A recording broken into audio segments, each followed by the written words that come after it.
আজ বহুদিন পরে বাংলাদেশ অ্যাডমিনিস্ট্রেটিভ সার্ভিসেস অ্যাসোসিয়েশনের কল্যাণে চীন মৈত্রী সম্মেলন কক্ষে আসার সুযোগ হলো আমার। ধন্যবাদ। যখন আসতাম সেই আমলে একটা জিনিস খুব পীড়া দিত, এই হলে যখন আলাপ হয় তার প্রতিধ্বনি হয় সাংঘাতিক, ওটা বহাল আছে, এটার পরিবর্তন হয়নি, এখনো সেই প্রতিধ্বনি হয়ে যাচ্ছে।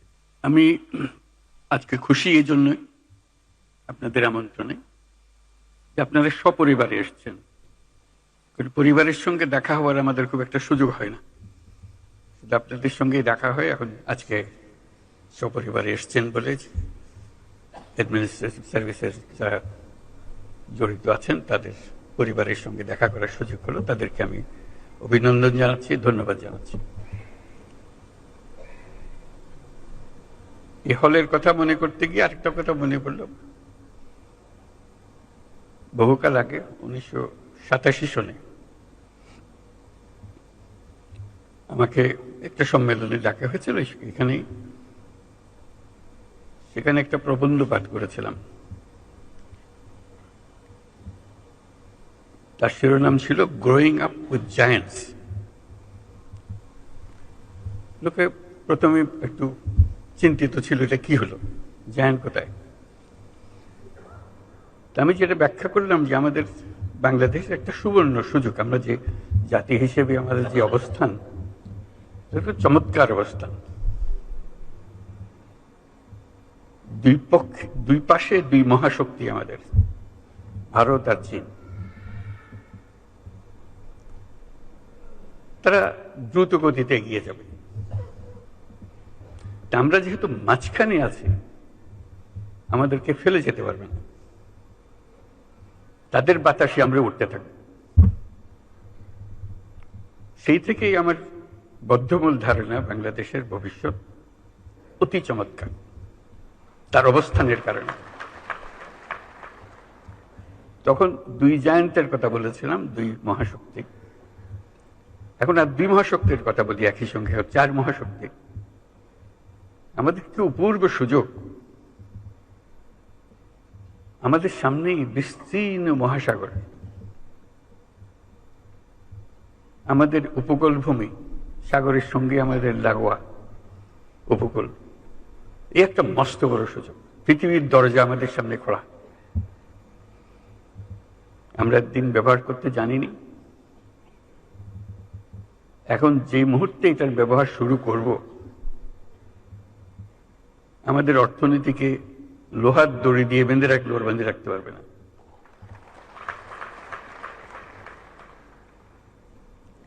এবং আমাদের উত্তরে হলো সে বিখ্যাত হিমালয় পর্বতমালা,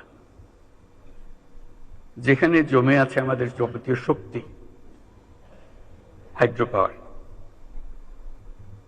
কত শক্তি দরকার বাংলাদেশের, এখানে সব জমা আছে, হারিয়ে যাচ্ছে না, শুধু নেবার অপেক্ষায়। শুধু প্রতিবেশী দেশের সঙ্গে একটা সম্পর্ক করা, যাতে করে আমরা এই 40 মাইল বা যে দূরত্বটুকু দুই দেশের মধ্যে আছে, নেপাল আর বাংলাদেশের মধ্যে, ওটুকু অতিক্রম করা। আর কিচ্ছু না, ওরা এক পায়ে খাড়া, নেপাল বারে বারে বলছে আমাদেরকে নিয়ে যাও, আমরা এক পায়ে খাড়া নেবার জন্য মাঝখানে ওইটুকু পথ অতিক্রম করার সুযোগ আমাদের এখন দেওয়া হচ্ছে না। আশা করি তাদেরই কারণে, তাদের অর্থনৈতিক কারণে সেটা আমাদেরকে দেবে। এটা সবার মঙ্গলের জন্য, কারো একজনের উপকার একজনের অপকার এরকম কিছু না। যদি আমরা সেই পথটা খুলে পাই, এখন সামান্য কিছু পেয়েছি, ওটাও কিছুই না, বড় আকারে যদি পাই, বাংলাদেশকে আটকে রাখার কোনো ক্ষমতা কারো নাই। আমরা মহা সৌভাগ্যবান এক জাতি, তার অবস্থানের কারণে। সেই জাতির দুঃখ কেন থাকবে আমি বুঝতে পারি না। এটা আমাদের কপালের দোষ, নাকি আমাদের চরিত্রের দোষ, না আমাদের চিন্তার দোষ? যদি হয়ে থাকে সেগুলোর থেকে আমরা মুক্ত হই। আমরা তো তড়িৎ গতিতে এগিয়ে যেতে চাই, এটা একটা মহাশক্তিধর অর্থনীতি তৈরি হবে। আজকে কুমিরা থেকে টেকনাফ পর্যন্ত যে উপকূল ভূমি, সেখানে যদি কাতারে কাতারে সব নৌবন্দর স্থাপন হয়, মাতার বাড়ির গভীর সমুদ্র বন্দর পর্যন্ত যদি আমরা দুনিয়ার সব জাহাজকে আশ্রয় দিতে পারি, তাদের কাজ করার জন্য সুযোগ সুবিধা দিতে পারি, আমাদেরকে আটকাবে কে? এবং শুধু যে সমুদ্র বন্দর আমরা ব্যবহার করব, আমাদের মালামাল যাবে, তা তো না। আমাদের একটা নিজস্ব অর্থনৈতিক অঞ্চল আছে, সেই অঞ্চলটাকে আমরা এখনো খুলতে পারিনি, কিন্তু অঞ্চল অপেক্ষা করছে আমাদের জন্য। আমাদের অঞ্চল হলো, উত্তরে হলো নেপাল আমাদের অঞ্চল। নেপালের সৌভাগ্য, তারা হিমালয় পর্বতের পাদদেশে আছে। দুর্ভাগ্য হলো সমুদ্রের দেখা তাদের হয় না। তাদের সমুদ্র দেখতে হলে আমাদের মাঝখান দিয়ে দেখতে হবে, আমাদের মাধ্যমে দেখতে হবে। সে পথ আমরা করে দিই, আমরা একসঙ্গে যৌথ অর্থনীতি গড়ে তুলি। তার সমুদ্রের অভাব, আমার পর্বতের অভাব, হাইড্রো, দুই অভাব একসঙ্গে পূরণ করি দুজনে। ভুটান একই কাণ্ড, তারও সমুদ্র দর্শন হয় নাই। তাকে সমুদ্রে আসতে হলে আমার পথ দিয়ে আসতে হবে, আমরা তাকে স্বাগত জানাই। তেমনি ভারতের পূর্বাঞ্চল একই অবস্থা, নেপালের যে অবস্থা, ভুটানের যে অবস্থা, নেপাল ভারতের সেভেন সিস্টারের একই অবস্থা। তার সমুদ্র দর্শন তার হয় না, হবে না। তার সঙ্গে আমরা যোগ দিই একসঙ্গে এই অর্থনৈতিক অঞ্চল। আমাদের যে সমুদ্র বন্দর, তাদের মাল আনা নেওয়া করবে, আমাদের মাল আনা নেওয়া করবে, তাদের কাছে যাবে। তাদের অর্থনীতি আমাদের অর্থনীতি একসঙ্গে জাগবে। তারাও খুব কষ্টের অবস্থায় আছে, তারা খুব ভালো অবস্থায় নেই। তারা এই সুযোগ পেলে তারাও আনন্দিত, তাদের ব্যবসা আমাদের ব্যবসা রমরমা ব্যবসা হবে, একসঙ্গে ব্যবসা হবে। এগুলো বললাম এই জন্য, আমরা ভবিষ্যৎ সম্বন্ধে অনেকটা হতাশায় ভুগি। হতাশার তো কারণ নাই, এটা আনন্দের বিষয়। আমাদের যেই অবস্থান, যে সুযোগ সুবিধা, শুধু সেগুলোকে আহরণ করা, কাজে লাগানো।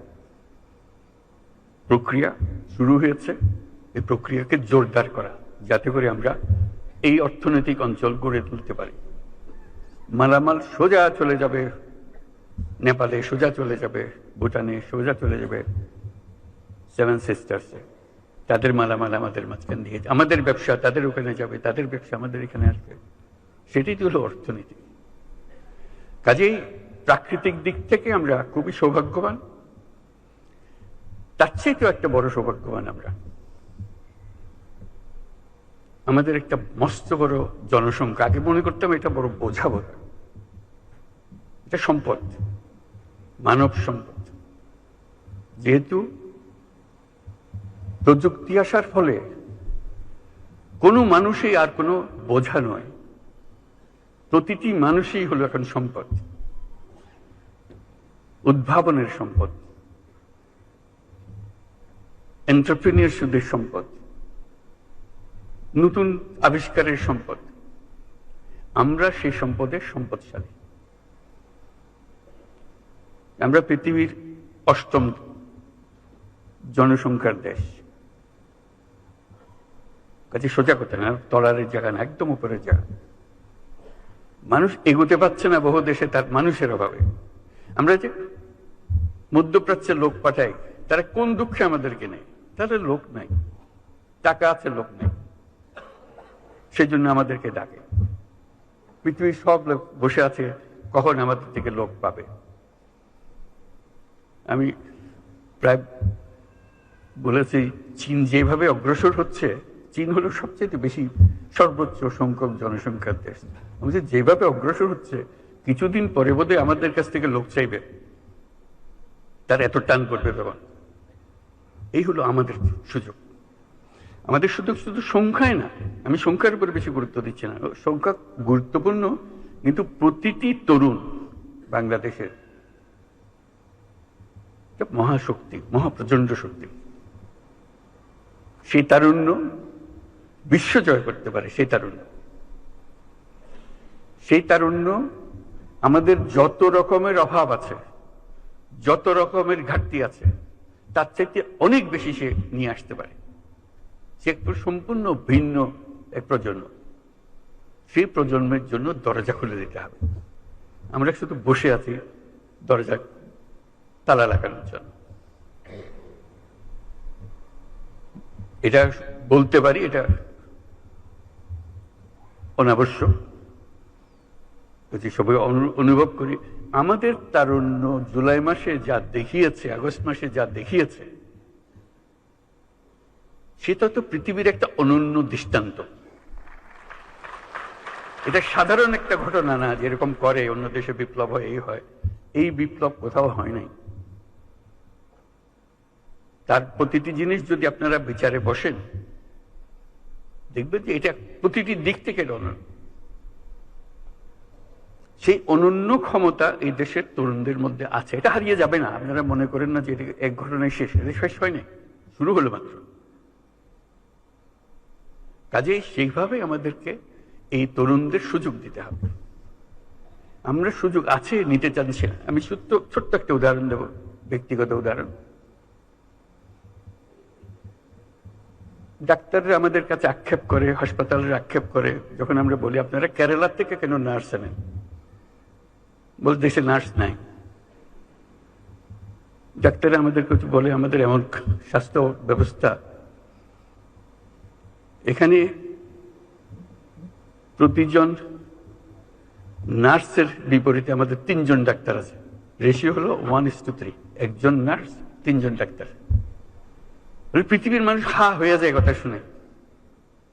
কেন হওয়া উচিত ছিল উল্টাটা, একজন ডাক্তারের পেছনে 3 জন নার্স অন্তত। নার্স তো চালায় সবকিছু, ডাক্তার সিদ্ধান্ত দেয়। এখন সেই সিদ্ধান্ত কাকে দেবে? আপনার যদি নার্সই না থাকে, বলে যে না আমাদের তো নার্সিং কলেজ আছে, আপনি ঘুরে দেখুন সেটার কোয়ালিটি। কাজে এটা দিয়ে আমাদের কোনো কাজ হচ্ছে না। তো খুব দুঃখ পেয়ে মনে করলাম যে আমরা নিজেরা একটা ছোট্ট নার্সিং কলেজ করি না কেন। করলাম গ্লাসগো ক্যালিডোনিয়ান ইউনিভার্সিটির সহায়তায়। যেহেতু সেই ইউনিভার্সিটি আমি চ্যান্সেলর, কাজে আমার কথা সে ফেলে দিতে পারছে না যে আমাকে সাহায্য করতে হবে, আমি একটা নার্সিং কলেজ করব বাংলাদেশে। পুরোপুরি সাহায্যতা করলাম এবং চমৎকার একটা নার্সিং কলেজ তৈরি হলো। মাত্র 40 জন মেয়ে নিয়ে আমরা শুরু করেছিলাম, গ্রামীণ ব্যাংকের মেয়ে, পরিবারের মেয়ে, যারা গরিব ঘরের মেয়ে। আমরা নার্সি যখন বানাবো অন্যদের দেবো কেন, গরিব ঘরের মেয়েদের দেবো। সে ইংরেজির একটা অক্ষর সে বলতে পারে না, কোন রকমের লেখাপড়া শিখেছে, আমরা তাকে দিলাম। তার নার্সিং ডিগ্রি পাওয়ার আগেই তার টুকুর ইংরেজি, আন্তর্জাতিক মজলিস এসে বক্তৃতা করে, তার ভবিষ্যৎ কি রেখে সেগুলো নিয়ে কথা বলে। আজকে সেই নার্সিং কলেজ বড় কলেজে পরিণত হয়েছে। আমার বিষয়টা হলো বড় কলেজ হওয়ার বিষয়। হঠাৎ দেখি নানা দেশ থেকে লোকজন আসে। বিশেষ করে প্রথম যেটা ধাক্কা লাগলো সেটা হলো ইউকে থেকে, যুক্তরাজ্য থেকে ডেলিগেশন আসলো, রিক্রুটার আসলো, বললো যে আপনাদের এই নার্সিং কলেজে যত ছাত্রী পাশ করে, গ্রাজুয়েশনে যত থাকে, আমরা সবাইকে যুক্তরাজ্যে নিয়ে যাব। আপনাদেরকে অফার দিলাম, আপনারা কি কি চান সব আমাদেরকে বলেন, আমরা সেটা পরিপূর্ণ করব। আমি অবাক হয়ে গেলাম, আমরা তো যুক্তরাজ্যে পাঠানোর জন্য নার্স বানাচ্ছি না এখানে। তবু বুঝতে চেষ্টা করে বলি আমাদের নার্সের ভীষণ অভাব, যেখান থেকে বাড়ি আমাদের উপর হুকুম হয়েছে নার্স জোগাড় করতে হবে এবং আমাদের তালিকায় আপনাদের নামও আছে। তা আমরা আপনাদের কাছে এসেছি, আপনাদের এন্টায়ার ক্লাস, আমাদের আর কোনো পরীক্ষা দিতে হবে না, কিছু দিতে হবে না, শুধু আপনারা সার্টিফিকেট দেবেন, আমরা নিয়ে যাব। তা আমি তাদের কাছে বিনয় সুরে বললাম যে এটা আমাদের দেশের জন্য করেছি, আমরা তো দিয়ে দেবো না এদেরকে, এদেরকে দেশের কাজ করার জন্য দেবো। তবে আমাদের শুধু নিজেদের পরীক্ষা করার জন্য 2 জন কি 3 জন দেবো, যাদের আমরা দেখি ওরা কিরকম কাজ করে, আপনাদের পাল্লায় এরা উঁচু স্তরে না নিচু স্তরে, কোন স্তরে। বলে না সেটা পরীক্ষা করতে হবে না, সেই পরীক্ষা আমরা ইতিমধ্যে করে ফেলেছি, যা যা আমাদের দরকার আপনারা যত চান দিতে পারেন। আমি সবিনয় বললাম যে এই 2-3 জনের বেশি আমরা দেবো না এখন, ভবিষ্যতে যদি আমাদের সামর্থ্য হয় দেবো। তো এটাতে খুব আনন্দ উপভোগ করলাম যে আমরা যেটা বাংলাদেশের জন্য করছি সেটা ইউকেতেও তার একটা ডিমান্ড আছে, চাহিদা আছে। আমরা দরখাস্ত নিয়ে ঘুরছি না, তারা আমাদের কাছে আসছে। কিছুদিন পরে দেখি জাপান থেকে আরেক ডেলিগেশন, তারা আমাদের নার্স চায়, সবাইকে চায়। বলছি শুধু আমাদের একটা শর্ত, জাপানি ভাষাটা আমরা শিখিয়ে দেবো তাদেরকে, এই সুযোগটা আমাদেরকে দিতে হবে। এবং খুব সিম্পল জাপানি ভাষা, কোনো কঠিন জিনিস না, তারা লেখাপড়ার সঙ্গে সঙ্গে এটা শিখে যাবে। আমরা সেই ব্যবস্থা আমাদের হাতে। একই জবাব দিলাম, ধন্যবাদ দিলাম। আমি সবুস্তারে এটা বললাম এই জন্য, আমরা অনেক বিশ্ববিদ্যালয় করি বাংলাদেশে, কথায় কথায় বিশ্ববিদ্যালয় খুলে ফেলছি আমরা। এত বিশ্ববিদ্যালয় যখন আছে, বিশ্ববিদ্যালয়ের সঙ্গে এক একটা করে নার্সিং কলেজ যোগ করে দেন, অন্তত মেয়েগুলো ছেলেগুলো যারা শিখবে দেশেরও কাজে লাগবে, সঙ্গে সঙ্গে আন্তর্জাতিক ক্ষেত্রে এই চাহিদা কোনোদিন মেটাতে পারবে না কেউ। আমরা যত নার্স বানাতে পারি, অফুরন্ত চাহিদা। তাও চিন্তাটা কিসের আমাদের? আমাদের চিন্তার দোষ, কপালের দোষ, তা না হলে আমরা পারছি না করা। অন্তত আদর করে নিয়ে যেতে চাচ্ছি। তারপরে দেখলাম আরেক চাহিদা, এই আমাদের এই ছোট জায়গাতে, ছোট কাজের মধ্যে কেয়ার গিভার, আপনারা সবাই জানেন, কিচ্ছু না, 6 মাসের ট্রেনিং। 6 মাসের ট্রেনিং দিলে জাপান হাজারে হাজারে নিয়ে যাবে, ইউরোপ হাজারে হাজারে নিয়ে যাবে, শুধু 6 মাসের ট্রেনিং। আমরা পারছি না কেন?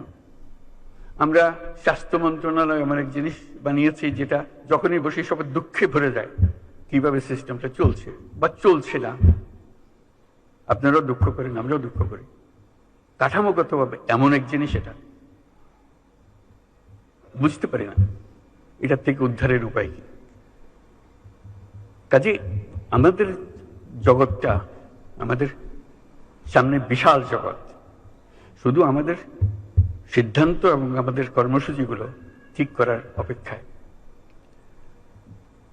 এই যে এত বড় সুযোগ আমাদের আছে এবং এগুলো বাস্তবায়ন হবে, এটা নিয়ে আমার চিন্তা নেই। এই তারুণ্য আমাদের আছে, এই মেয়েরাও আছে আমাদের, এই প্রাকৃতিক সুযোগগুলো আমাদের আছে। আমাদের সবচেয়ে বড় সমস্যা দুর্নীতি, সব শেষ করে দিয়েছে। স্বাস্থ্য মন্ত্রণালয়ের একটা কথা শুধু বললাম, একটা উদাহরণ, এই উদাহরণ সর্বত্র। যে কোনো পরীক্ষায় আপনারা দেখবেন বাংলাদেশ দুর্নীতির তালিকায় সর্বনিম্নে। সততা বলে আমাদের আর কোনো জিনিস নাই, শৃঙ্খলা বলতে আমাদের আর কোনো জিনিস নাই। কাজে এই দুর্নীতি থেকে বাইর না হলে এই কোনোটাই হবে না। আমরা আজকে অ্যাডমিনিস্ট্রেটিভ সার্ভিসেসের সমিতির সম্মেলনে এসেছি। কাজে এই দুর্নীতি কোথায় আছে, কিভাবে আছে, তাদের অজানা নয়। এবং এটা ছাড়া, এটার থেকে উদ্ধার পাওয়া ছাড়া বাংলাদেশের কোনো গতি নাই। এটার থেকে বের হতেই হবে আমাদের। আর সব কথা আপনি বাদ রেখে দেন, আমরা সব বুঝি। এটার থেকে বেরোতে হবে। এটার থেকে আমরা কেউ মুক্ত হতে পারছি না, এমন গভীরে ঢুকে গেছে এটা। এবং আমরা যত বক্তৃতাই করি, এটা অসার বক্তৃতা। যদি না ওই স্কেলে আমরা একটা সৎ জাতি হিসেবে নিজেকে প্রতিষ্ঠিত করতে না পারি, আমরা অল্প সময়ের জন্য অন্তর্বর্তী সরকারের মধ্যে আছি। দুর্নীতির কতটুকু সমাধান দিতে পারবো জানি না, তবে আসাম থেকে আমরা একটা চেষ্টা করছি, দেখেছি অতীতেও চেষ্টা হয়েছে এটা, কিন্তু কাগজে পত্রের চেষ্টার মতো রয়ে গেছে, এটা কাজে লাগেনি। একটা চেষ্টা আজকে সকালেও বলছিলাম, সেটা এটা হচ্ছে অনলাইন সার্ভিস। সব তৈরি আছে, কাজে লাগাতে পারছে না। নানা রকমের ব্যাখ্যা আসে কেন এটা কাজে লাগাতে পারছে না। যে লোক যায় অনলাইন সার্ভিস ট্যাক্সটা দেওয়ার জন্য, বলছি সার্ভার ডাউন হয়ে গেছে। সুন্দর সুন্দর ব্যাখ্যা, অর্থাৎ আপনাকে সে দেবে না, সে সার্ভার ডাউন। আরেক জায়গায় আরেক ব্যাখ্যা দেবে না, ভূমি মন্ত্রণালয় তার সবকিছু রেডি আছে। এমন জায়গা নেই আন্তর্জাতিক সহায়তার কারণে এগুলো তৈরি হয়েছে, কাজে লাগানো হয়নি। আন্তর্জাতিক সম্প্রদায় চাই আমরা দুর্নীতিমুক্ত হই, কারণ দুর্নীতিমুক্ত না হওয়া পর্যন্ত আমার সঙ্গে ব্যবসা বাণিজ্য কিছুই চলছে না। তারাও চায় আমাদের সঙ্গে ব্যবসা বাণিজ্য করে তাদের লাভের জন্য, আমরা তাদেরকে সুযোগ দিতে চাই না। আমরা ব্যক্তিগত সুযোগ নিয়ে ব্যস্ত আছি, জাতির সুযোগের জন্য আমরা মোটেই চিন্তিত না। আমাদের সেই চিন্তা পাল্টাতে হবে। কাজে অনুরোধ, আজকে যারা সরকারের কার্যক্রমে আছেন, কিন্তু সরকারটা হলো গোড়া, দুর্নীতির গোড়া হলো সরকার, সেখান থেকে সরকার বিস্তৃত হয়। কাজে এই সরকার যদি দেশের উপকারে আসতে চায় তাহলে এটার থেকে আমাদেরকে মুক্তি দিতে হবে। সে আবেদন আজকে করব যে আমরা থাকা অবস্থায় আমরা যেন প্রতিটি ক্ষেত্রে অনলাইন সার্ভিস যেগুলো তৈরি আছে, ভবিষ্যতে তৈরি হবে সেগুলোর কথা বলছি, যেগুলো তৈরি আছে এটা 100% আমরা ইমপ্লিমেন্ট করে যেতে পারি।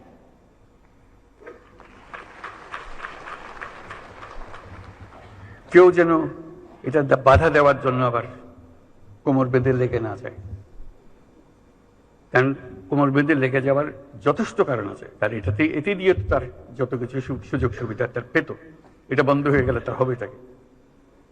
সে নানা ব্যাখ্যা দেবে, নানা ব্যাখ্যার কোনো অন্ত নাই, এগুলোর নানা ব্যাখ্যা দেবে যে এটা থেকে মুক্তি পাওয়ার জন্য। আমরা তাদেরকে মুক্তি দিতে চাই না। আজকে সকালের মিটিংয়ে যেটা বলছিলাম যে জেলা, যেহেতু ডিসি সাহেবদের সঙ্গে আলাপ করছিলাম, যে জেলাগুলোকে এখন আমরা স্কুলের রেজাল্টের মতো ফার্স্ট সেকেন্ড থার্ড ফোর্থ করব, কে ফার্স্ট হলো কে সেকেন্ড হলো, প্রতি মাসে সেটা আমরা ফলাফল প্রকাশ করব।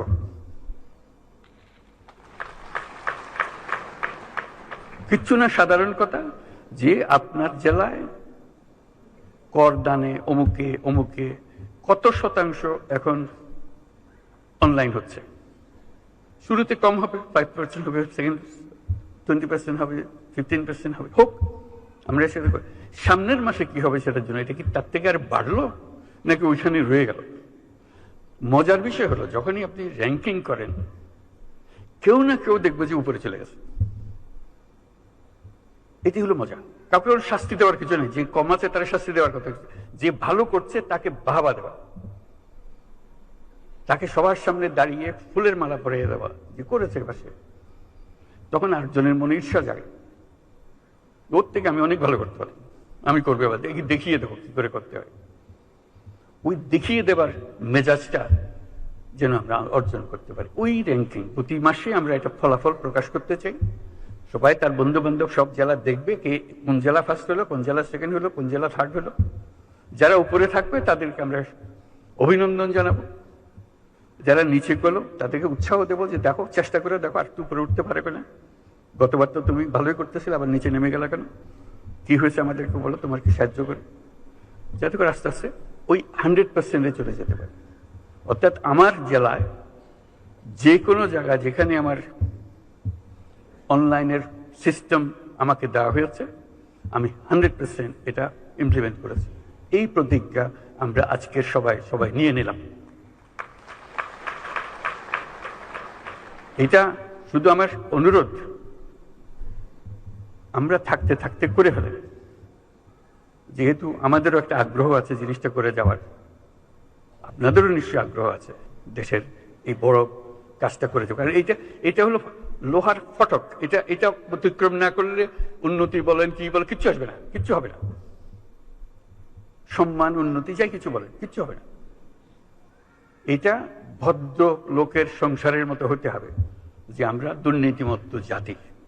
সিঙ্গাপুরের মতো দেশ যদি দুর্নীতিমুক্ত হয়, আমার পাশের দেশ, আমাদের কি আছে, করতে পারবো না। আমরা পারবো যদি আমরা সবাই মিলে এই কাজটা, আর কিচ্ছু না, শুধু একটা জিনিস বলতে চাই, আর বহু জিনিস আছে, বহু কাজ আছে যেখানে দুর্নীতিতে ডুবে আছে। আমরা শুধু একটা জিনিস, অন্যগুলো চেষ্টা করবো কিন্তু হয়তো পরিষ্কারভাবে ধরতে পারবে না কোথায় কি হচ্ছে, কিন্তু এটাতে আমরা পারবো। এটাতে শুধু অনলাইন সার্ভিসটা প্রোভাইড করা। এটাতে সফল হলে দেখবে যে আরো উৎসব আসবে। বহু রকমের বুদ্ধি আছে, দুর্নীতি কেবল আমাদের দেশে না। এবার জাতিসংঘের বৈঠকে যখন আলাপ করছি, তখন এক বৈঠকে ইউরোপিয়ান ইউনিয়নের যিনি প্রেসিডেন্ট উর্সুলা, তার সঙ্গে আলাপ করতেছিলাম। বললাম যে আমরা দুর্নীতিতে সাংঘাতিক অবস্থায় আছি, আমাদেরকে সাহায্য করতে হবে। কিভাবে আমরা দুর্নীতি থেকে মুক্ত হব, কি কি মেকানিজম আছে, কি কি টেকনোলজি আছে, যেগুলো আমাদেরকে দেখিয়ে দিতে হবে। উনি হাসলেন, বলে সমস্যা তো শুধু একা তোমার না। আমি যে কেন? বলে এই সমস্যা তো আমাদের ইউরোপিয়ান ইউনিয়নেরও। আমি খুব অবাক হলাম, আমাদের সমস্যা কোথায় আর ইউরোপিয়ান ইউনিয়নের সমস্যা কোথায়? উনি বললেন যে দেখো তো, আমাদের বিরাট অসংখ্য দেশ, 27টা দেশ। এই 27টা দেশ যখন আমরা তাদেরকে প্রথম ইউরোপিয়ান ইউনিয়ন শুরু করে একজন একজন করে নিতে হচ্ছে, ঢুকাতে হচ্ছে, এবং আমাদের প্রথম প্রতিজ্ঞা হলো ধুয়ে মুছে পরিষ্কার না হওয়া পর্যন্ত ওইটাকে আমরা ইউরোপিয়ান ইউনিয়নে ঢুকাবো না। এখন যেদিকে যাই সব ভর্তি, দুর্নীতিতে ভর্তি। কাজে আমার ধোয়া মোছার কাজ করতে গেছে। এবার জঘন্য রকমের দুর্নীতিতে ভর্তি, তাকেও আমরা সাফ সুতরা করে ইউরোপিয়ান ইউনিয়নে নিয়ে এসেছি। এখন আমরা সবাই দুর্নীতিমুক্ত। ইউরোপিয়ানের সদস্য হওয়া মানে হলো দুর্নীতিমুক্ত, এটা আমরা নিশ্চিত। কাজে তোমরা যত রকমই করে থাকো, যত দুর্নীতি বলো, আমাদের সব জানা, আমরা তোমাদের সাহায্য করতে পারবো। আমি তার খুব আশান্বিত করলাম, আমি খুব আশান্বিত হলাম তার কথা শুনে। বললাম যে তুমি আমাকে উৎসাহিত করলে, এটা লেটস ডু ইট টুগেদার, আমাদের একটু সাহায্য করে। উনি বলে তোমার যা লাগে, আমার ব্যক্তিগত প্রতিজ্ঞা রইল, আমি উইল সাপোর্ট ইউ। এটা বললাম ওনার সাপোর্টের বিষয় না, দুর্নীতি থেকে মানুষ বের হয়ে এসছে, এটা সম্ভব, এটা অসম্ভব কিছু না, এটা বলার জন্য। শুধু চেষ্টার দরকার, শুধু আমাদের প্রতিজ্ঞার দরকার যে আমরা এটা করবো। এটা ছাড়া আমরা যত মিষ্টি কথাই বলি, সব অসার। দুর্নীতি থেকে আমাদের বের হতে হবে, এবং শীঘ্রই হতে হবে। অপেক্ষা করলে হবে না। অপেক্ষা করলে এই আমাদের সমুদ্র কোনো কাজে লাগবে না, আমাদের পর্বতও কোনো কাজে লাগবে না। আমাদের তরুণদেরকে আমরা জাহান্নামে ফেলে দিলাম, তারা কোন জাহান্নামে চলে আসলো, এটা কারো মুক্তি পাবে না। এই দুর্নীতি যে কত রকম, আমি শুধু দু একটা বিষয়ে সম্প্রতি অভিজ্ঞতা অর্জন করেছি বলে বলছি। ইউরোপ, আরব আমিরাতে গেলাম, সংযুক্ত আরব আমিরাত। আমাদের লোকের কাহিনী বর্ণনা করছিল তাদের অফিসে, বলছে আমরা তোমাদের কোনো ডকুমেন্ট আমরা বিশ্বাস করতে পারি না, এত ভুয়া। কাজের লোক হয়তো সে, কিন্তু সে সার্টিফিকেট নিয়ে এসছে মেডিকেল ডক্টরের সার্টিফিকেট। জলজন্ত আমরা দেখতেছি ডাক্তার হতেই পারে না, দেখা হচ্ছে ডাক্তার না সে, কিন্তু সার্টিফিকেট নিয়ে এসছে ডাক্তারের সার্টিফিকেট। ওই ডাক্তারের সার্টিফিকেট নিয়ে চাকরি নিয়ে এখানে এসছে। আমরা কতটা বাছাই করবো? আমরা লজ্জায় মাথা হেঁট হয়ে যায় যে আমরা এটা কিছুই করতে পারতেছি না। আমরা চাকরি চাই, কিন্তু পরিষ্কারভাবে চাই। এরকম ভুয়া একজন যে চাকরি দিচ্ছে, তাকে আমি নিজেকে ডাক্তার বলে পরিচয় দিয়ে গেলাম, আসলে শেষ পর্যন্ত গিয়ে চাকরি দিব কোথাও, শুধু এখানে পার হওয়ার জন্য ডাক্তারের সার্টিফিকেট তার দরকার হয়েছে। এবং আমরা কেউ না কেউ তাকে এই সার্টিফিকেট দিচ্ছি, নিশ্চয়ই অর্থের বিনিময়ে দিচ্ছি। এবং একা না, বহু আছে, সেটা এজেন্ট আছে, সেই জোগাড় করে দেয়। শুধু একটা এজেন্ট না, এরকম বহু এজেন্ট আছে। এবং এইভাবে আমাদের বহু মেয়ে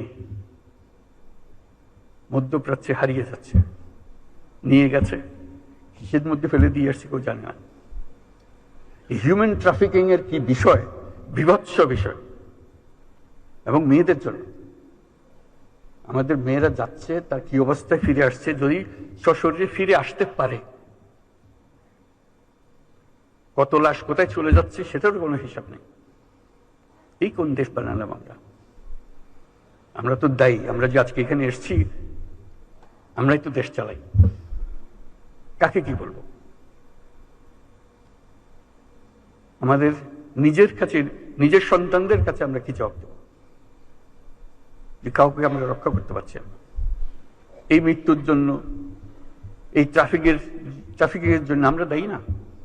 আমরাই তো দায়ী, আমরাই তো সহজ করে দিয়েছি তাকে যাওয়ার জন্য। এটা অসংখ্য কাহিনী, এগুলো আপনারাও জানেন, বহু জানেন। আমি একত্রের কথাগুলো বললাম যে এটা, এই ভীষণ রোগ থেকে আমাদের সারা গায়ে ঘা, এটার থেকে মুক্ত হতে না পারলে কোনো দিকে অগ্রসর হবার আমাদের উপায় নেই। আমাদেরকে আজকে প্রতিজ্ঞা নিই, আমরা এই ঘা থেকে মুক্ত হব, সুস্থ হব। আমাদের কেউ দুর্নীতির দায়ে কেউ আমাদেরকে অভিযুক্ত করতে পারবে না। এইরকম সরকার চালাবো, এরকম সমাজ চালাবো। ধন্যবাদ সবাইকে।